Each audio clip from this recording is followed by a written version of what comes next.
Hello and willkommen, welcome to AidanEyewitness. I'm standing on quite a unique spot. Normally when I'm doing AidanEyewitness I often have to walk or cycle a long distance between projects.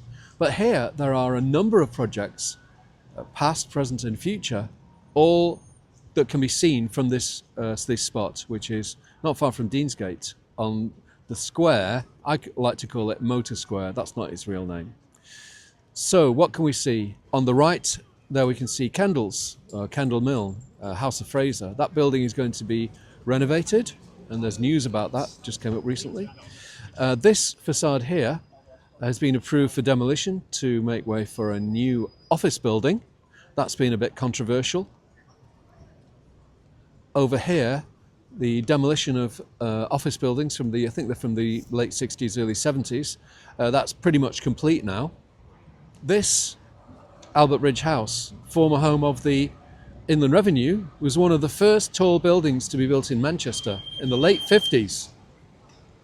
That's going to be demolished. It has been approved. There's the Civil Justice Centre, and I have a connection with that building because I tracked its construction back in the 2000s. It's always surprised me that this building has survived, despite all the changes in Spinningfield. And that's the magnificent, well, it's magnificent on the interior and quite impressive on the exterior, the former Masonic Hall. Now it contains a restaurant and other facilities. Here on the square were located the boutiques belonging to footballer George Best. They were here in the 1970s. And so we come back to Kendals and Reedham House. Looking up King Street West, that's under its various names Kendals or Kendal Mill or House of Fraser. The Art Deco style department store was built in 1939. Its glory days are in the past, but the building is going to be refurbished into a multi-purpose centre with Grade A offices, cafes and shops. It's not clear what's happening with the House of Fraser store, which is still open. It was announced that Gary Neville's Relentless Developments will be involved. There are also plans to pedestrianise this part of Deansgate. The car park behind and the block on King Street West, with shops facing onto the street, will be replaced with a new office building. This is Reedham House. I featured it in a previous video, and it's been announced Gary Neville's Relentless Developments have acquired the project. The decision was taken some time ago that it should be demolished to make way for an innovative office building designed by John Matthews Architects. But there is also a historic warehouse, a former carriage works, that's going to be renovated. The facade harks back to the 18th century. It was a shop where wealthy people could buy carriages, a kind of Georgian luxury car dealership. Historic England objected to the plans, saying the facade is of value, but the developers said very little of it was original and it was rebuilt in the 1920s and again after the Second World War. They said they will go to extra trouble to care for the historic industrial building behind. Who's right? I'll stay out of that one. That industrial building is full of character round the side and at the back, preserving a look of past eras. Can you imagine your swanky new carriage emerging from that door, shiny white or maybe jet black, pulled by a team of horses to take you back to your country estate? This is the site of Alberton House, an office building which served through several decades, but now it's been razed to the ground.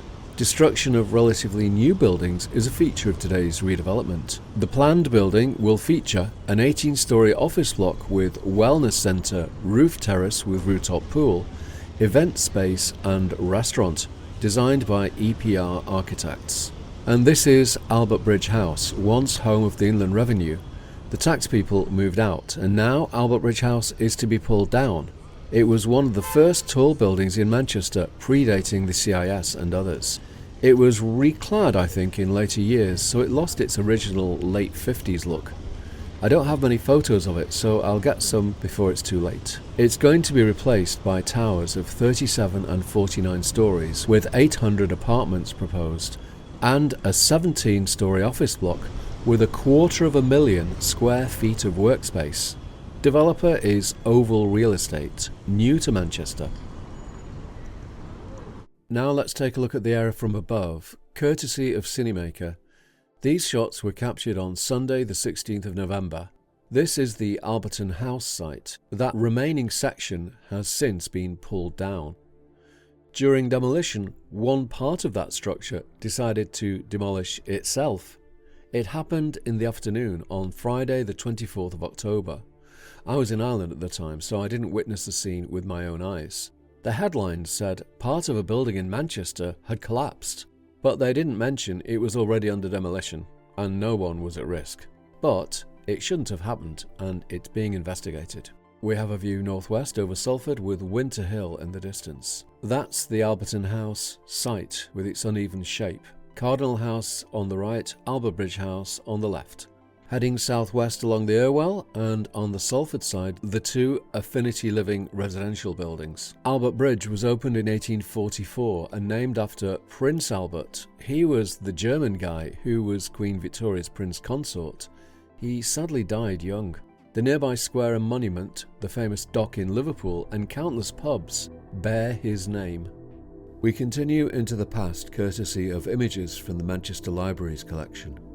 The year is 1870 and we're looking from above the Salford bank of the river over Albert Bridge towards the cathedral. In today's view, the disused buildings in front of us were once the Marcaddy pub, which closed after flooding in 2015.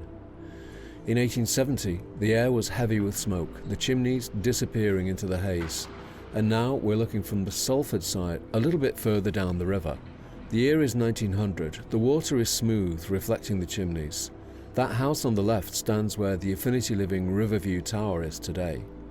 Albert Bridge has served since 1844, and yet the contemporary footbridge was closed only a short time after it was built, and it remains closed.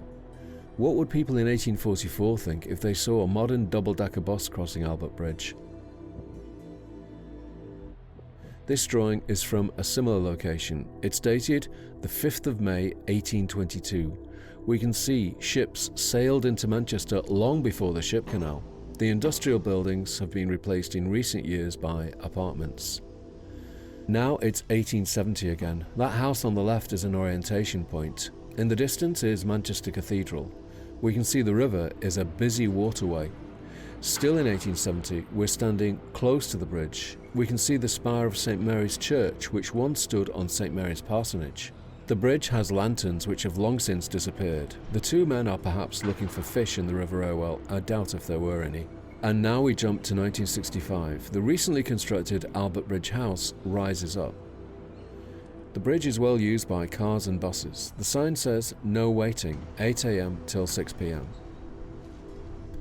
But what's that construction on the bridge just to the right? It doesn't exist today. Another view from the Salford side. Albert Bridge House reflected in the polluted water. The smaller buildings are under construction. They appeared later than the main building, which opened in 1959. And we are back in 2025. How will this scene look in another 5 years? Next to the river on the Salford side is this very striking building by Make Architects called 4 New Bailey. The latticework shapes are intended to recall bridges, like the one a little further down, that's the Irwell Bridge, New Quay Street, as well as nearby railway bridges. Overlooking the river is the People's History Museum in the converted Pump House. It first opened in 1994. After a 3-year refurbishment, it reopened in 2010. Definitely recommended. It gives a different perspective on local history. And just next to it is the monumental Civil Justice Centre, one of the biggest, most expensive, and I think most solidly constructed buildings in Manchester. I took photos of it being built. It was opened in 2007. Architects Denton Corker Marshall licensed some of my photos for publicity. Manchester is a story of old and new, side by side. War, redevelopment, changing fortunes have left their mark. But one of the most impressive older buildings is the former Masonic Hall, now renamed Manchester Hall, which was renovated and turned into an upmarket venue with restaurants and bars. Previously, where I'm standing, there were buildings, but they were knocked down. A pedestrianised square was formed, though it's not known as a square. I think it should be called Motor Square, after the street on the eastern side, which was pedestrianised when the square emerged. And in the 1970s, the venerated footballer George Best had boutiques here. So how are things going to pan out around here? Well, we'll just have to wait and see. So keep watching AidanEyewitness.